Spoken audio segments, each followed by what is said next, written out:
What's up, everybody, and welcome back to the Rich Gibbens Podcast. I'm here with my friend, Ryan Thompson. Brother, it's such a pleasure to have you on. Let's tell the world about you, man. Gotcha. So my name's Ryan. I'm the owner of Rhino Plumbing.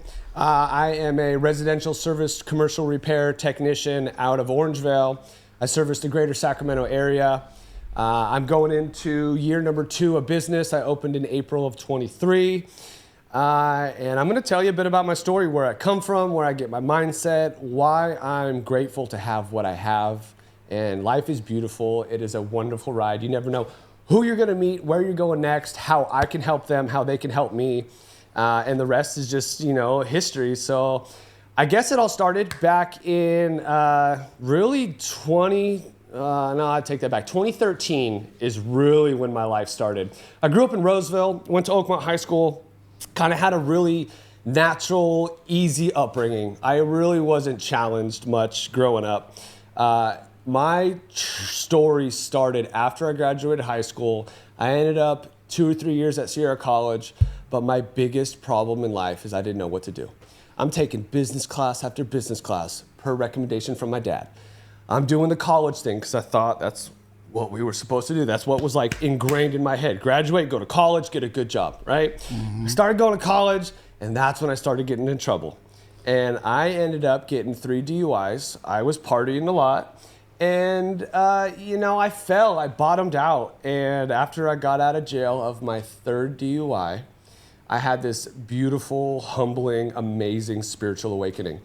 I get out of jail, and I had nowhere to go.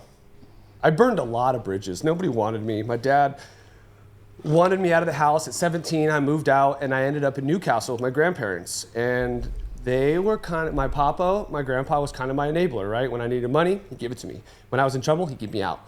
Bailed me out of jail one time, gave me a free car. All those things were given to me, right? Which is great, don't get me wrong. But like when things are given to you and you don't work for it yourself, something happens. Like you kind of, no disrespect, you kind of don't appreciate it. You know what I mean? Right. Because I did not buy that car. It was given to me. Right. I didn't spend that $1,000 to bail out. He did, right? And so like the enabler is great, but too much of that, it can kind of make you weak. You kind of crutch on that. You know what I mean? So anyways, I get out of jail and I had nowhere to go. My grandparents took me back in, and here's my spiritual awakening. Super familiar with growing up with religion, went to church my entire life, right? Raised Christian with all those ethics and morals. My parents instilled that in me. But as a grown man, I had never gotten down on my hands and knees at the foot of my bed.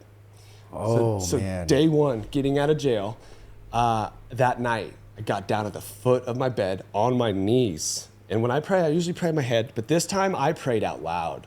And I don't remember exactly what I said, but it was something like, help me, because what I'm doing is not working.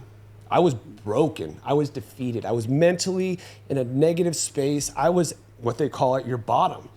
But the bottom is a beautiful place because you're only going up from there. You know what I mean? We hope. Right. So I go to sleep and I wake up the next morning. 8 hours passed and nothing changed, but everything changed. And I knew everything was going to be okay as long as I didn't drink for 1 hour, 1 day, 1 week, 1 month, 1 year. And it just became a string of days, which really catapulted me down my path of personal growth. That's kind of what recovery is, to me. Because like when you go through, I went through a 12-step program. So you did go through AA? I did, yeah. Okay. So court ordered at first. Judge said, bro, you got 3 DUIs at 20 years old. Like, you need to go. So I was court ordered at first. You have to bring in a paper, you get your signatures, you know what I mean? And I did 90 meetings in 90 days. Wow. And that's where my story started. So June 13th, 2013 is my sobriety date.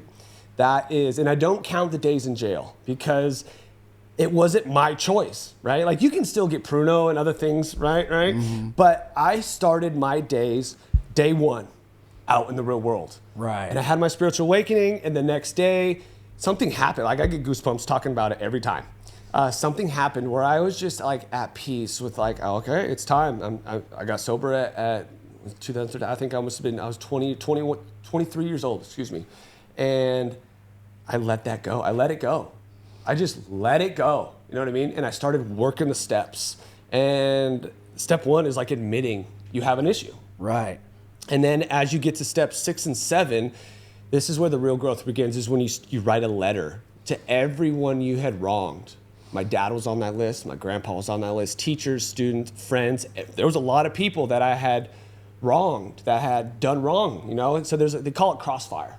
I had a lot of crossfire. Right. And that was a beautiful step, because working those steps really just forces you to look at the man in the mirror, and you work on your internal defects. I was a liar. I was not the most honest guy. I was not the most trustworthy guy. I got in trouble as a young kid having sticky fingers, right? Mm-hmm. And I had learned all these lessons the hard way, my DUIs the hard way. And what started off as like my biggest weakness turned into my greatest strength. And that's where I think my mindset comes from. That's why I'm thankful to have what I have. Because at 20, I lost it all. I bottomed. I had nothing. I didn't have a car. I'm looking around at all my friends. I'm like, here's my friends getting married, buying houses, having kids, and I'm just getting out of jail. So it's like, why me? Why me? Why am I going through this? And 11 years later, full circle, I am looking back, and I am so grateful for those. I heard an old timer say this in a meeting, and at first I couldn't understand it. I was young in sobriety. I was supposed to have been like 1 or 2 years in sober. And he said, I'm so-and-so, and I'm a grateful alcoholic. And I'm like, whoa. What are you talking about, Jim Bob? Like, you're nuts, dude. You're grateful? What do you mean? I lost my job. I lost my girl. I lost my license. I ended up paying $30,000 in money, like between court fees and lawyers and restitution charges, 30 grand. And you have nothing. I had nothing. 30 grand is a lot of money from $0. But you know what's crazy? It's like that was a super small price to pay to have what I have now. Looking back, right? Like that was nothing. To gain the knowledge and experience going through that was beautiful, And now, full circle, 11 years later, I just celebrated 11 years, June 13th. June was a big Happy year. Happy birthday, bro. Thank you, brother. I Let's appreciate go. that. June is a big month for me. I turned 35 in June, and I have my sobriety. June 6th is my birthday, and then June 13th is my sobriety birthday. So in that 2-week period, I got a lot going on. I turned 35, and ironically, I wasn't like super excited about my birthday. I'm more excited about my sobriety birthday. Mm-hmm. I told this to my dad, and I'm like, Dad, I'm more excited for my sobriety. And he's like, I remember the day you were born. And I'm like, from one father to another, like, I remember the day my kids are born too. And so I put myself in his shoes, and I imagine what that would sound like coming from his son. Like, Dad, I'm more excited about my sobriety birthday than my actual birthday, which is kind of weird, you know what I mean? But I worked for that. I think it's only weird for labeling it that it is weird, because other people that have been down your journey, been down your path. My mother, she's 20 years sober off of meth. Nice. Right? 21 years, somewhere around there. And I celebrate her birthday and her real birthday all around the same thing. It's locked in. It's not weird. It's great. It's amazing that you get two opportunities, right? Your opportunity to live, and then your opportunity to live life. Mm-hmm. How cool is it that it's in the same month, a week apart? You know what I mean? And I can piggyback off you. I lost my mom to long-term drug use. Also, into meth and things like that. I lost my grandfather, who was my rock. I lost him, my mom, and my Uncle Chip. Uncle Chip had psoriasis. He drank himself to death. I lost all three of them inside like a 2-year period after I was sober. A lot of people early in recovery, that would break them. That would cause them to relapse. You know what I mean? Like going through a hard time, that's when you're most vulnerable to be like, I need a drink. I need something, right? But I used that as fuel to propel me to where I needed to go, because I knew in my heart, one of my mom's favorite things before she passed is that I was 2 years in recovery. She loved that I was sober, and she saw the change, the difference between young Ryan messing up, getting in trouble, learning those lessons, making mistakes, learning those hard lessons. Like that's a struggle as a parent, to watch that kid go down that path, and like, what's going to happen. They say 3 things. It's jails, institutions, or rehabs. That's the only way out. Like you're either going to figure it out, you're going to end up in jail, or you're going to end up in a box. Straight up, right?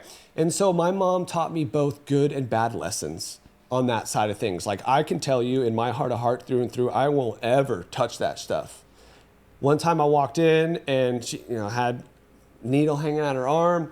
As a 16-year-old kid, like, that was insane to witness. So good and bad lessons, right? Like, Mom, why are you vacuuming at 3 a.m? Why are you taking apart the radio thinking the FBI's listening to us? Like, it was crazy, right? Both good and bad lessons. And they say you either break the cycle or you teach it. So I'm breaking that cycle. My kids won't ever see Dad have one too many. Because I don't drink, right? And I'm very proud of that fact. I grew up seeing my Uncle Chip drink in excess, fall down the stairs, pee his pants, throw up. I thought that was normal behavior. Oh, yeah. Right? So when I started partying, when I got to the high school parties in college, and I would pass out on the couch and pee my pants and like flip the cushion, take a shower, change, and it's like no big deal. Like, no, that's a big deal. But because I grew up with those alcoholic drug tendencies, I thought that was normal. That's normal. Like, what do you mean? You guys don't pee your, that don't happen to you? You know what I mean? You guys don't get stupid? Yeah, what are you talking about? So, and I'm an addict through and through, right? So we take everything to an excess. Like everything, bro, the gym, and everything is a drug to me. The gym, chocolate, sex, food, like everything in excess.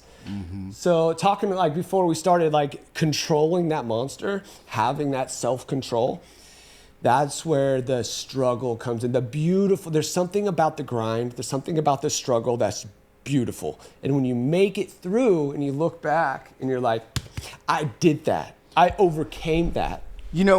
It's incredible what you're talking about. And then having that, knowing that monster, being aware of that monster. If you have an amazing guard dog, overly assertive guard dog, and you have people coming over, you put that dog in a kennel, right? Or you put him in the back room where no accident can happen. Nothing alarming or damning could happen, right? To a kid, to a relationship or something. Because if that dog gets out and bites somebody, right? Who knows, man? The dog's going to be put down, but you can be sued, right? There's all kinds of things. Somebody could on you. Yeah. And when it comes to substance abuse, whether it's alcohol, drug related, sugar, caffeine, whatever, if you know that monster's there and you're able to control it, that's where the strength lies. Yeah, and that's where the test is too. Any opportunity, don't get me wrong, I have good days and bad days. Like I'm still tested. Just because I'm 11 years doesn't mean I got it figured out. You know what I mean? My brain still plays tricks on me all the time. Oh, it's okay. My brother's a normie, right? And there are days I'm chilling with my brother, who's my best friend, and I'm thinking, it'd be nice to have a beer. Watch the Giants game, watch the Niners game, have a beer, kick back with my dad. It's been 112 lately, dude. Dude, yeah, give me a cold one. Let me crack a cold one with the boys, But that is my brain playing tricks on me. And I shut that demon down quick because I remember where I came from. And if I open that door, how quick I'll be right back to where I was. So that's my brain playing tricks on me. And I just, I'm not missing nothing. For me, at least, in my story, in my walk, like, I'm not missing anything. And I found the beautiful side of sobriety, the strength, the passion, and that's where plumbing comes in. So here's the story. So I'm like 3, 4, 5 years sober, and I'm like, what do I do with my life, right? I needed a job. I'm riding a bicycle. I'm up in Auburn. I found a job at Shell. I was at the gas station, and I started working. I went through not 1, but 2 DUI programs. Because before I started, I finished an 18-month program, which are expensive and they're long, and I finished in May. Check this out. I finished in May, and I get my 3rd DUI in June. A month later, like, I didn't learn a damn thing, didn't learn nothing. God was like, you still didn't figure it out? Do it again. So then the second program, that's when I get sober, and I'm listening, I'm learning. I go through the 18-month program sober this time, and I learned a lot. I picked up a lot of tools. At that point, I'm in my 12-step program, and I found Shell. I'm working, I'm doing my job, and I'm riding a bike every day. In fact, I built a motorbike. I took a regular beach cruiser, and I ripped it out, and I threw a 130cc motor on the bike. So it's kind of like a tweaker bike. You can probably see them around. And I would ride that thing up and down 49 to my meeting, to the gym, and to work every day for 5 years. 5 years, I was kind of like a robot. I went to a program meeting. I did, like I said, 90 meetings in 90 days. And all I did was work on myself every day. I went to the gym. And again, I replaced, well, what does Ryan do on a Friday night? If I'm not going out with the boys, if I'm not drinking, what do I do? I found myself at the gym, which is the most healthy place to be, because everyone at the gym is there to better themselves mentally, physically, you know, like you get those endorphins going, and you challenge you feel yourself. Good, and that's a test too. Like the hardest part of the gym is getting to the gym. Once you're there, like lifting is easy, right? The other hard part is eating. And the cool thing about Shell is I had 8 hours to graze. I know I had a microwave at my disposal, a full gas station with all snacks and stuff. Grocery outlet was across the street. So I'd walk across the street, I'd buy $50 worth of PB&J, all my food, and bananas and fruits and healthy stuff, my protein powders, and I would go get my lift in the morning. I had a routine down. Here's my routine. I wake up, I go to the gym, I lift for an hour and a half, get my day going, get my endorphins flowing. I'm feeling good. I go home, I eat, I shower, I get ready for my swing shift. I was swing, so I was 3 to 11. I go to work, 3 to 11, and the whole time I'm grazing, eating oatmeal, peanut butter and jam. There were so many regulars that would come in and they joke every time I come, Ryan, every time I come in, you're eating something, right? So at one point I got to I was 195 pounds, just shredded, you know what I mean? 6% body fat, just because I was addicted to the gym. I just replaced going out with working out. Oh, which wow. is beautiful, you know what I mean? But too much of one thing is a negative, right? I think life is about balance, you know? Like too much work, no play, that's a bad thing. Not enough work, no money, it's balance, you know? So I'm working at Shell. I was there for 5 years. And one of my regular customers, he goes, we can cuss on here, yeah? You can do whatever you want. He goes, bro, what the fuck are you doing working here? Like, what are you doing? So I had to tell him my story, just like I'm telling you now. I was like, well, I got a couple DUIs, I got in trouble, da-da-da. And he goes, well, what's next? And I'm like, I don't know. He says, you got your car, you got a license? I'm like, yep. He goes, all right, bro, put your 2 weeks in and come work for me. And here's the pipe dream he sold me. It's the pipe dream, right? Put your 2 weeks in, work for me, come to my house on Monday, buy boots, and I will teach you the trade. And after 4 years, I'll sign you off and you can have what I have. At the time, I'm making $13 an hour. He says, right, I'll pay you $15 an hour cash under the table, and I'll buy your lunch every day. So I'm like, win-win. Tax-free and food and a $2 bump. Yeah. Okay. What do I got to lose? So I make a leap of faith. It's like a regular customer. It's like, Ryan, Rich, come work for me. Like, you got a good thing going on. You know what I mean? Like, why would I? But what do I got to lose? Like, the gas station's not doing nothing for me. It was a temporary position for me to get my head right, get my body right, like, you know. And his story was his guy was going away to jail, so he needed a new helper. And he's literally pumping gas, and the gas stations usually have big glass windows. He looks up, he sees me, 195, like busting out of my Shell shirt, and his rule was if you could pull, if you can talk, you would be a good plumber. He would always say, like, I could teach a monkey to plumb, but it takes somebody who can talk, put all the pieces together to sell, to be there. So he took a leap of faith and he goes, Ryan, come work for me. And I did. I made that leap of faith. I put my 2 weeks in and I ended that chapter with Shell, which was, I'm still on great terms with the owner. I stop there all the time and he sees the growth through me. He saw this young kid struggling to now a business owner. He needed a hand up, man. He gave you that. He's like, hey, man, where else are you going to get hired? Right? He took a chance on me, right? And I needed that. I needed that job for 5 years. And they sell alcohol there. And again, another test, right? Every day in that cooler, in the hot summer sun. I'm restocking these, you know what I mean? I'm touching these things. And like, that's when I knew I was strong enough, right? So the first year or two of sobriety, I kind of did what they call a geographic. I moved from Roseville, which is all my friends, everyone I knew, the party life, up to Auburn and Newcastle, where I didn't know nobody. And by the time I came back down to Roseville and kind of showed my face, I had enough strength and enough time under my belt to be strong enough to be around it. So now it doesn't really affect me. Like, you want to have a beer? Cool. You know what I mean? Like, I used to be like, when someone would offer me a beer, like, hey, Ryan, you want a beer? I'd have to launch into this whole thing, like, oh, I don't drink, I don't do this. And people are like, what? You don't drink? You don't even have a shower beer? I'm like, what, a shower beer? What do you mean? He's like, yeah, beer, you drink in the shower. And I'm like, dude, you might need a meeting, bro. You know what I mean? You might need a meeting. But yeah, I had enough strength to be around it at that point. And now it doesn't really faze me. It doesn't bother me at all. Because what works for me, works for me. Right. And it's not the same And for you don't everybody. have to explain it to anybody. So now I don't. I'm so confident and secure in myself. When someone offers me a beer, this happens all the time. Last week, yesterday. Hey, Ryan, you want a beer? I just simply be like, you know what?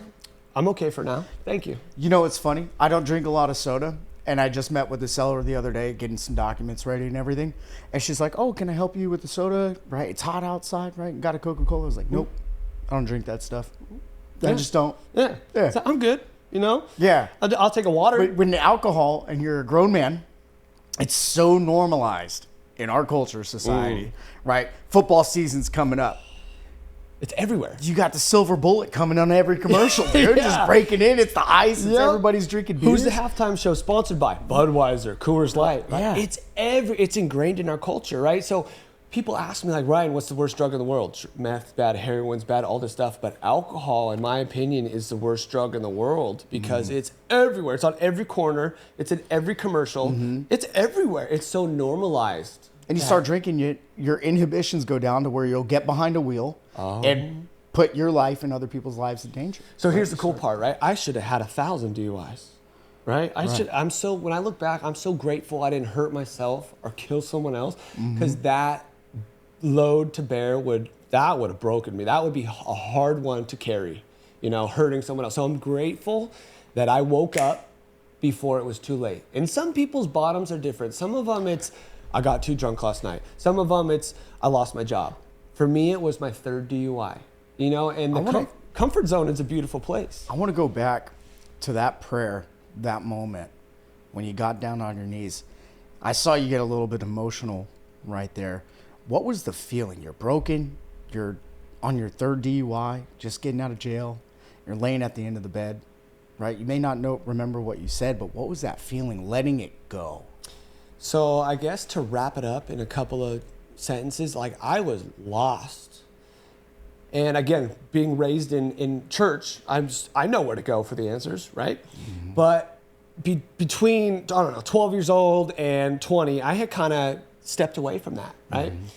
And so I love this definition, the definition of insanity. Like doing the same thing over and over and over and expecting a different result. Like, bro, that's insane. Like, what do you think? It's going to magically change?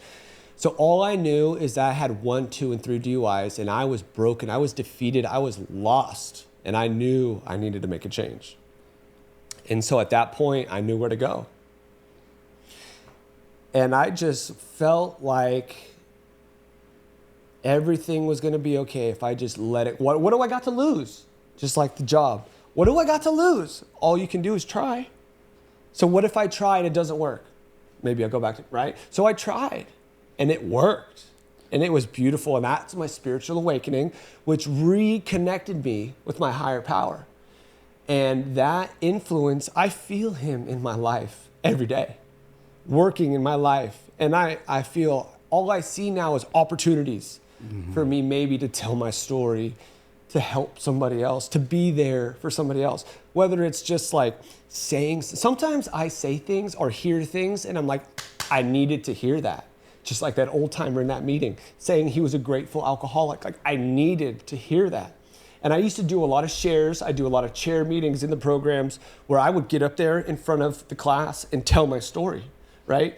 And who knows, maybe I saved someone. Maybe I said something they needed to hear. Maybe someone's listening right now that I'm saying that they need to hear. And that is, for me, it makes me feel good to be of service. And so part of my programming is to be of service for other people. There's a saying that they say the devil's workshop is an idle mind, meaning when you're standing still and you got nothing to do and you're just like, that's when I'm in trouble. Right? So that's why I like to be busy with work, with my family, planning a wedding right now. Nice. So Me too, bro. Dude, let's go. Congrats. I get so emotional because I've been there. Not in your specific moment, but in my own specific moment where I had to throw cocaine away. I woke up one day and I was like, looked around, who was with me? the relationship I was in, what I was doing, and I threw it down the toilet. I was like, no. And then all of a sudden the lights cut back on. The lights were turned on, bro. I get so much, like, I want to cry about it. Like, when you're telling your story, I'm there. I understand. I feel it, bro. And I love that you're so compassionate about it and wanting to serve. I think God works in amazing, mysterious ways that we don't understand. You're broken, battered, and torn. You're damned. And you get down on your knees and you pray and you verbalize it and you speak it out and you cry out for help, right? And when you grow up around enablers, right, they do it out of compassion. They love you. They absolutely love you and they mean no harm. And it's one of the most, here, I'll hand you the knife to stab yourself in the neck with. Yep. Here you go. Yeah. I love you. Yeah, right. And man, what an incredible testament to overcome everything, bro. At such a young age, too, in around an environment when you grow up around substance abuse, people pissing their pants drunk, and that's normal, and you wake up, the lights come on, and you're like, wait, that wasn't real. So that's what it was. That moment at the foot of my bed, how blind I was, but now how I see, right? Like, when I woke up in the morning, it was like a light switch flicked off in my head. Because we all know what to do.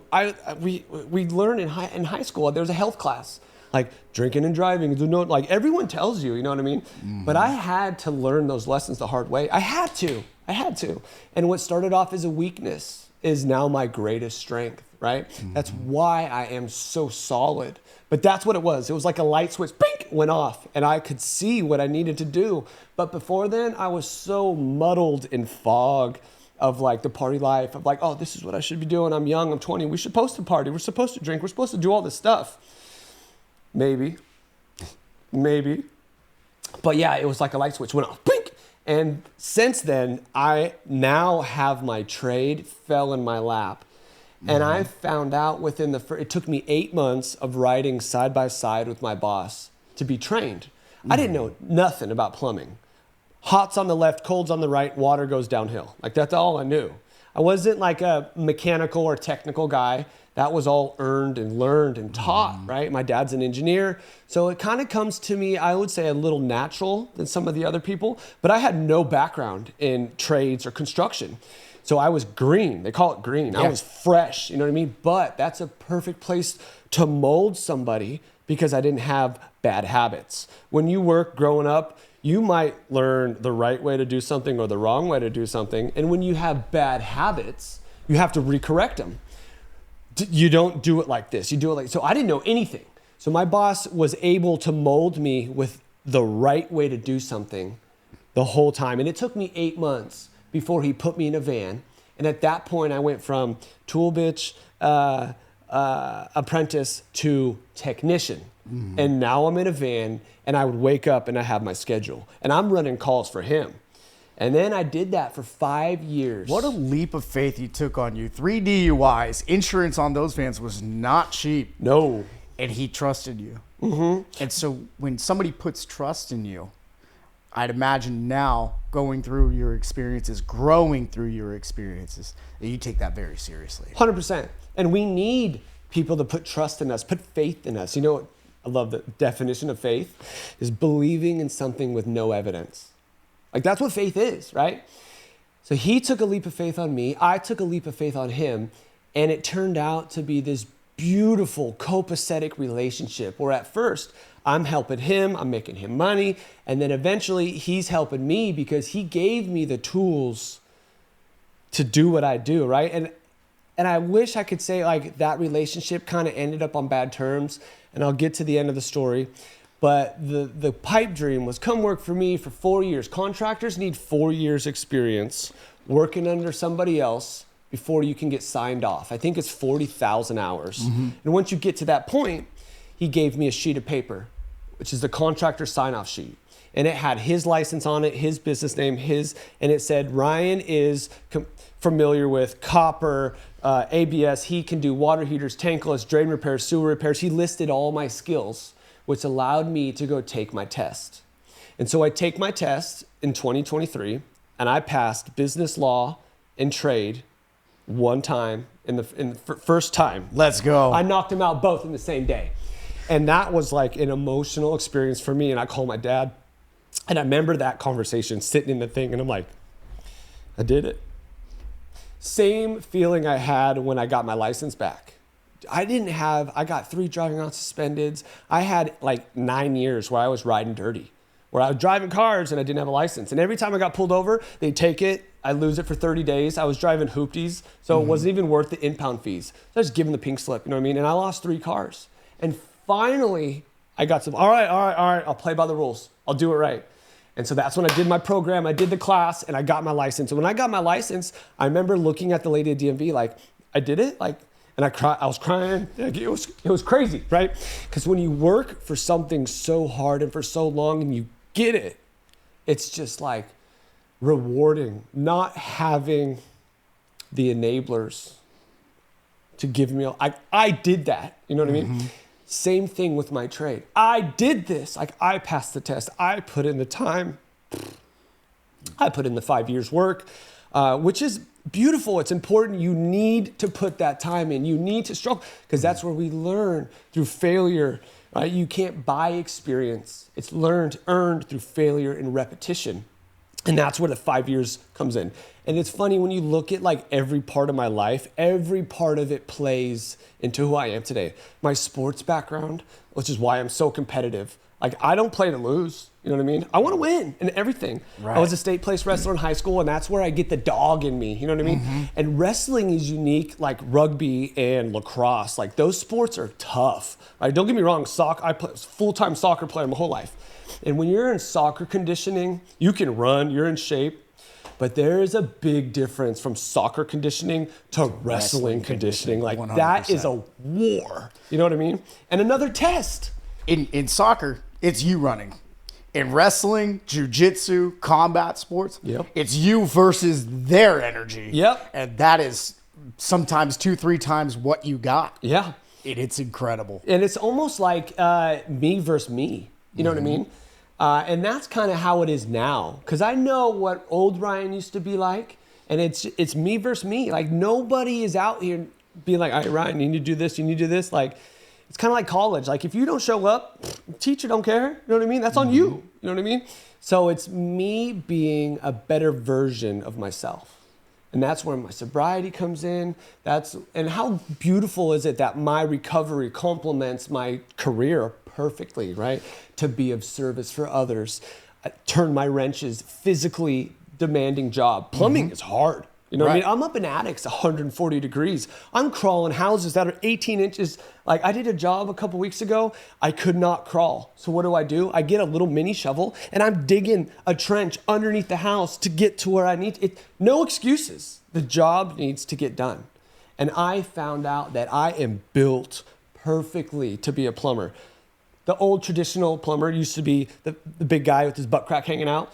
Big guy. Plumber's crack, dude. Right. It's a real thing. I am more efficient than that guy because I move faster in an attic. I move better in a crawl space. So yeah, he can lift more than me. But when I need a hand lifting something, hey, come on, we got to lift this water heater. I'll just go grab a hand. You know what I mean? Right. So it's physically demanding. It's mentally challenging because plumbing is making your problems go away.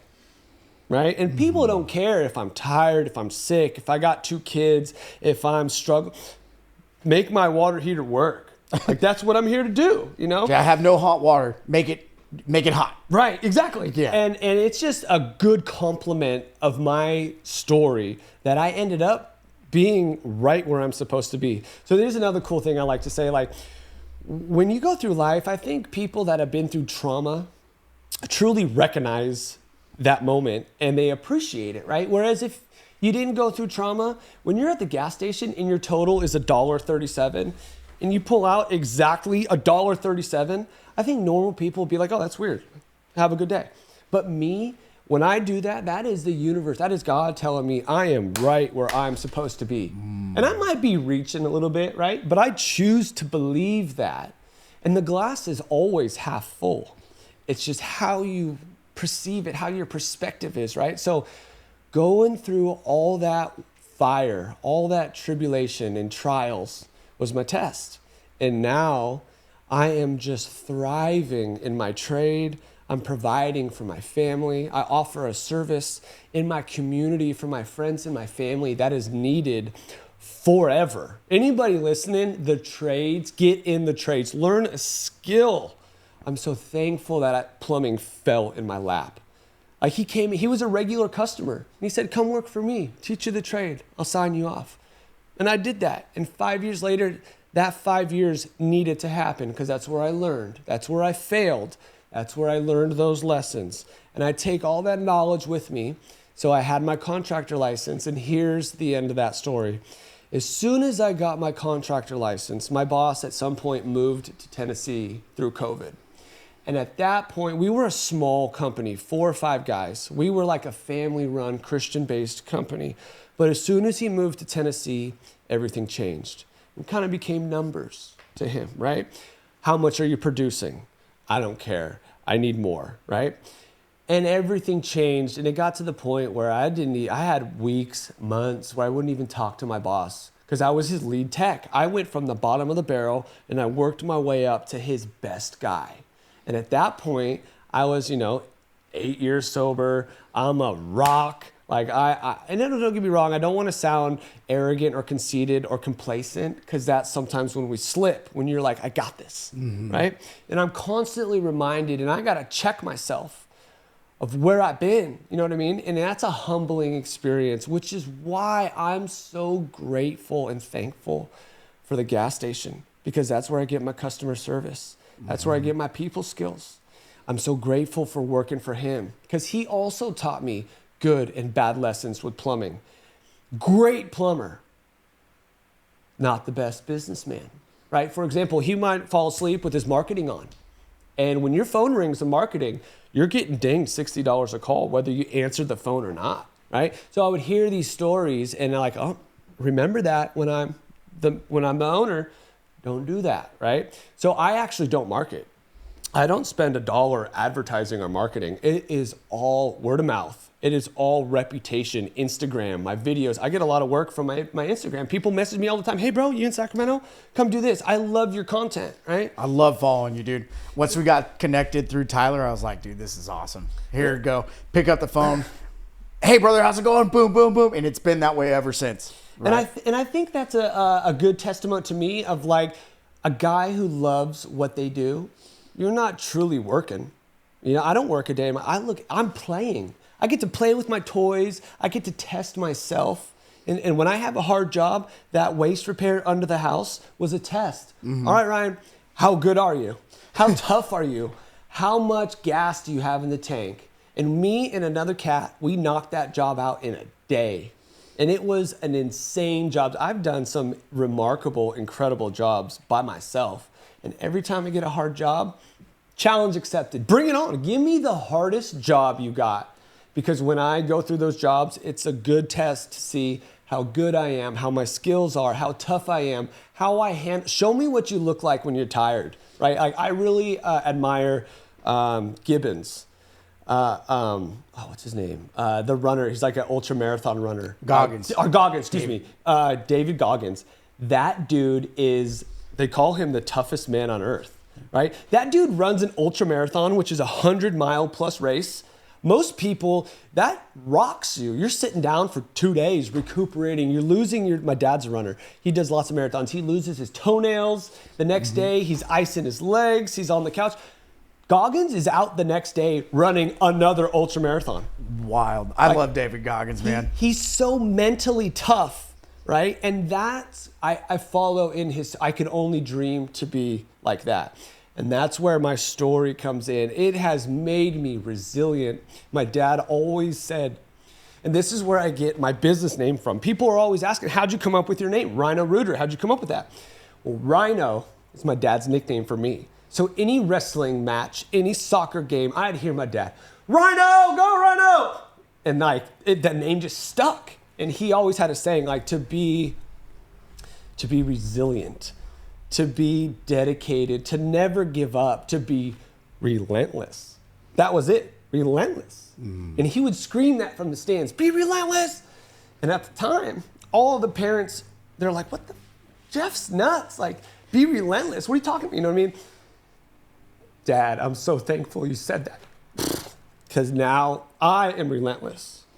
And I think of him all the time when I do what I do, when I'm under the house doing hard shit. Be relentless, don't give up. Because people need me. And it's a test. How good are you? You know?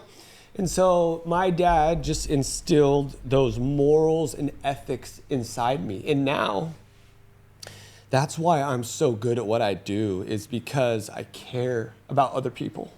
I'm good at my trade. I'm very proud to say that now I am honest and I'm trustworthy. And I had to work very, very hard to get to this point. A lot of times my friends see Ryan open the business and they're like, oh, cool, you're doing great. You're making lots of money. It's not about the money. It's about the journey, right? I heard this the other day. A guy who enjoys walking is going to get farther than the guy who's running to race, because you enjoy the journey. You enjoy walking, right? And I just enjoy my journey. And now that I have my mission and my trade, the goal is to help as many people along the way as I can, you know? And I'm efficient and I'm honest and I'm fair. And the key is, here's the joke that I tell people every day. Everything I need to know to run my business, I've already learned in kindergarten. The golden rule.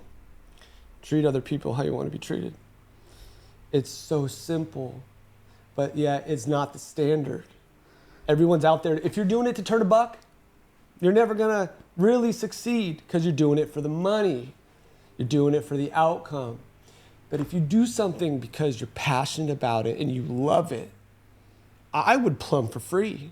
My brother thinks I'm nuts, but if I hit the lottery and I had $1 million in my account, I'd go to work tomorrow, because plumbing keeps me sober. Plumbing gives me purpose. And I have my trade and I'm good at it and I love it. You know, like I said, it's an opportunity for me to play. I play with my toys. I help people. I be of service. I make their problems go away. And I thrive in the pressure cooker, right? In a hard job, in a hard demand. I need you to do this now. Balancing the other 5 customers that had called me earlier, right? Like, I had no idea that being an entrepreneur, running a business, especially right now, is quite literally the hardest thing to do in America, let alone be successful at it. I had no idea what I was getting into, but I was ready, right? So here's the end of my boss's story. When I tested out and I had that certification and I had my license, at that point, he looked at me as competition. And I started, like I said, we were a family-run business. I started buying equipment. I went to Denio's and I bought my first snake. Mm-hmm. I started buying equipment. I bought a van.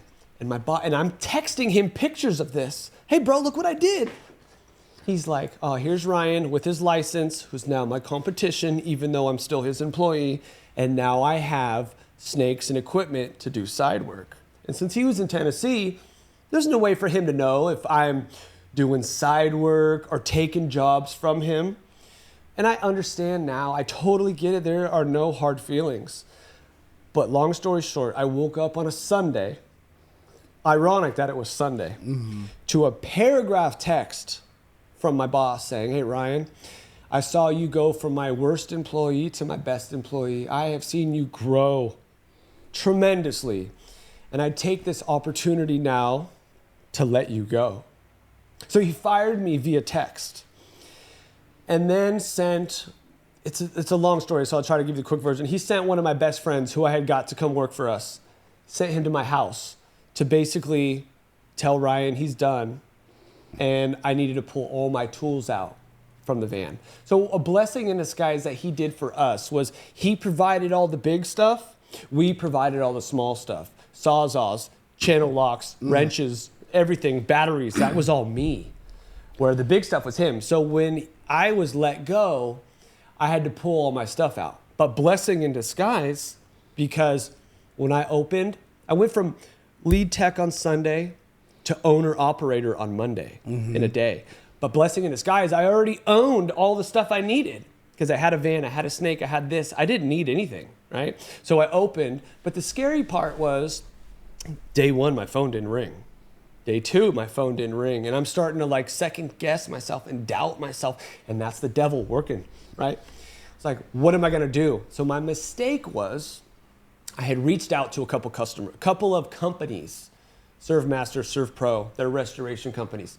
And my old boss, if you were my boss's customer and I opened up shop and I'm like, yo, Rich, I'm open, come over here. That's kind of a gray area, right? Like I'm stealing you from me. But a business, that's a little bit of a different story. They choose to do business with whoever they want. Like there's no monopoly on it, but still a gray area. So at first I didn't get it. I didn't see my mistake. And he was pissed because the owner of the company was like, hey, your boy is like hitting me up saying he's open. But he didn't have a non-compete clause. So legally, I didn't do anything wrong. But Well, he didn't have a no-compete clause, did he? No, I didn't sign nothing, right? But he did send me a cease and desist letter, and it almost got to like a legal point where it was just, Ryan, don't talk to any of his guys, my friends, his employees. I can't talk to them. I can't do business with any of his customers. So I'm walking on eggshells, right? And full circle, a year and a half, 2 years later, I get it now. I know what that would be like for someone to pull my customers away from me, right? So I totally understand, Mark, if you ever see this, I love you, brother. No hard feelings. And I appreciate what you did for me because if he didn't kick me out the nest, I'd still be there working for him. You know what I mean? So it's so funny. Like life is a test and a journey, and it just depends on how you look at things. You know what I mean?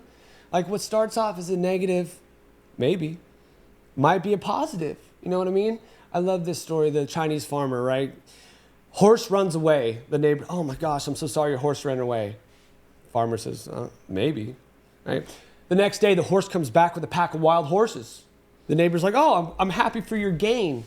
The farmer's like, maybe. The next day, the son gets on the horse and breaks his leg on the wild horse. Neighbor comes back, I'm sorry, you broke his leg. Farmer says, maybe. The next day, the army comes in and they pull every healthy person to go to war. The son doesn't go because he doesn't meet the criteria. So the point of the moral of the story is like, you never know what's good or bad. You just got to roll with it and do the best you can with what you got. Straight up. Amen. If you don't know it, go learn it. I love saying go sit at the right table. Go be around people that love you and love you through your faults, but see your faults and tell you about your faults. Hey, dude, you're going down the wrong path. There's a better thing for you if you can get your head on straight. You don't have to continue down that path. Break the chain, break the cycle. Yes. When it comes to substance abuse, when it comes to physical abuse, when it comes to any of that, right? You have children. Yeah. So I got a 2 and a 3-year-old, both daughters, and being a father is the only thing I have truly wanted to be. Plumbing just fell in my lap, and I found out I'm good at it. So yeah, I love plumbing, but being a father is the most incredible journey I could ever say. Like those kids test me every day. I am more patient than I was. Those girls softened me up now. I get emotional. And you know what? Like growing up, men are taught to not cry. Be strong, be tough. Fuck that. Cry, cry with your brothers. Cry with the right people. Because that's healthy to let it out. You know what I mean? And if they're judging you for crying or whatever, they're not your real friend, So like having those enablers, the knife that they hand you might be the way out. But when you dig yourself out that hole yourself, like that's the growth. That's the right thing. So choosing to surround myself with like-minded individuals with a positive mindset is key, right? Because you are who you hang out with. Right. You're the average of your 3 best friends. And if you got a good one, a medium, and a bad one, like I got all good ones now. Because that's who I choose to surround myself with. Go-getters, high-functioning people, positive people. So when bad stuff happens in life, it's gonna happen. What are you gonna do? Show me what you look. Show me more. Show me what you do in a negative situation. Because who knows if that's good or bad. So many of my negatives turned out to be positives, and I found my trade. I found my beautiful wife, who is my counterpart, my yin and yang. She's a normie. She drinks. totally cool because we balance each other out. We are complete polar opposites, but it works perfectly because I have this mindset and she has this mindset. And we'll talk about things and be like, oh my God, I didn't even think about that. Like a light switch kicks on. Didn't even think about that until you said it like that. But wow, that makes sense. You know? So like having a yin and yang relationship, the opposite is wonderful because we're not the same. Right. And I love that perspective. And we just work together as a team to raise these women, these kids. And that's my job as a dad, is to prepare my kids for life.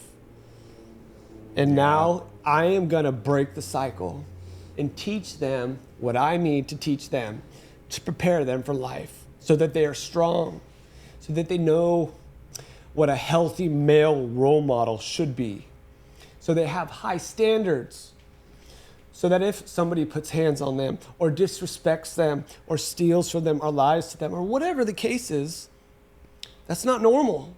And you don't deserve that. Right. And that's my job, is to get them ready for life. I was talking to my friend, and you know, like every man, every dad crosses this bridge at some point. The feminine products, the change of underwear, the coming of age, right? Like that's my baby girl. At some point, I'm gonna have to give her away to another man to be married. And I'm very unique in the sense of like, that's life. You know, like I'm at peace with that. Yeah. I accept that. And I tell my buddy Kelby, I'm joking, I'm like, dude, I'm worried about that, you know? And he goes, you know what, Ryan? If you do your job right, you won't have to worry. If I teach them the right things and I do my job right, I won't have to worry too much. You know what I mean? So like he just let that sink in. And my daughters now are 3 and 2. They're 13 months apart, Irish twins. Yep. So I joke, I'm like, oh, in 14 years, I'm in trouble. But if I do my job right, I won't be, right? Because I'm going to teach them the right and the wrong. And I'm going to be open and transparent with, hey, you want to smoke pot? You want to do this? This is what's going to happen. And sometimes we need to let them go down that road because the enablers are the easy way out. Whereas tough love and like a real friend is going to tell you what you need to hear, not what you want to hear. You're messing up. You're doing this. You're doing like, you need to put it all on the table. You know, like that's a true friend. Right. Not someone who's that's like love. Not someone who's blowing smoke. 100%. You know what I mean? Yeah, that's love. And I surround myself with people who love me and tell me how it is. Straight up. Like, and I love that. But it took me 35 years to get to this point, to see the version of Ryan that you see in front of me. So when people ask how I come up with this, I joke, and it's my dad's fault. Rhino, and I specialize in sewer and drain. Rooter. There's a lot of rooters out there. Rooter Hero, American Rooter, all these rooters. Rooter just means you do drain cleaning. I snake and cable drains. And so when I'm coming up with my company name, at first I was doing my initials, RJT. Then I thought, oh, I'll do my wife and my kids' initials, blah, blah, blah. But when you do the initials, right, all I have to go off of my logo are my letters. But when you do a mascot, like a rhino, and I thought, well, what's big and tough? A rhino. Yeah. And my name, it just happened. It happened so organically. Rhino what? Rhino Rooter. There it Rhino is. Rooter was born. And the rest is history. And I just hit the ground running. And I'm a natural born networker. I'm a nice guy. I'm an honest guy. People appreciate the real. Right. I talk customers out all the time. Hey, you might not need a new water heater. You know, you might just need this or this. Whereas some contractors are going to be like, you need a new water heater, right? They're trying to hit a home run. And when you get burned, there's a lot of unhonest contractors out there that are hitting home runs, making hand over fist over, I use grandma, for example. Grandma's not going underneath the house and checking on my work. You know what I mean? Right. And that's where I come in. The light at the end of the tunnel. Like going through a negative situation is never fun. But if you're going to go through the mud, you better learn a couple things. Because I'm not coming through that on the other side without learning. And if you do, it's on you, bro. Like I lead you to water, but I can't make you drink. That's on you. I love it, man. You know? I love it. It's so intense, bro, and so passionate. Your empathy, your compassion, your love for life, your love for serving, just it's exonified through you, right? And I absolutely appreciate it. And I know your customers and clients and relationships that you network with all do as well, man. I want to know what book changed your world that you'd recommend everyone read? 100%. I love this. Rich Dad, Poor Dad. If you haven't heard about it, look it up. It is a wonderful book. And basically, without giving too much away, he's got a rich dad and a poor dad. Mm-hmm. And each of them teach him valuable lessons. The poor dad doesn't have money, so he fixes everything himself. The rich dad is a white-collar guy, has money, pays other people to do stuff. Both of them, he takes the best of both worlds and applies it to himself. Leaves all the negatives and only takes the positives. Rich Dad, Poor Dad changed my life. That's a great book. Love I've that read it book a couple times. Yeah, Love it's a good one. If that you haven't book. read it and you're Read that. Read that one for sure. Read that book. It's been an incredible honor and pleasure to have you on, my friend. And last question for you today. What is one piece of advice you'd give anyone in the world today? To reflect on my story, it goes back to the golden rule. Treat other people how you want to be treated. Simple. Simple, baby. That's it. That is it. The golden rule. Treat other people how you want to be treated. And that's honestly why I'm so busy. That's why I'm successful, is because I'm real. I put myself in your shoes and be like, what would Ryan want? Well, I would appreciate someone telling me the truth, giving me the honest transparency, right? That's the key. Treat other people how you want to be treated. Love it, man. We'll have you on again. I love you so much, brother. Thank you again. Thank you. Let's go. Love you.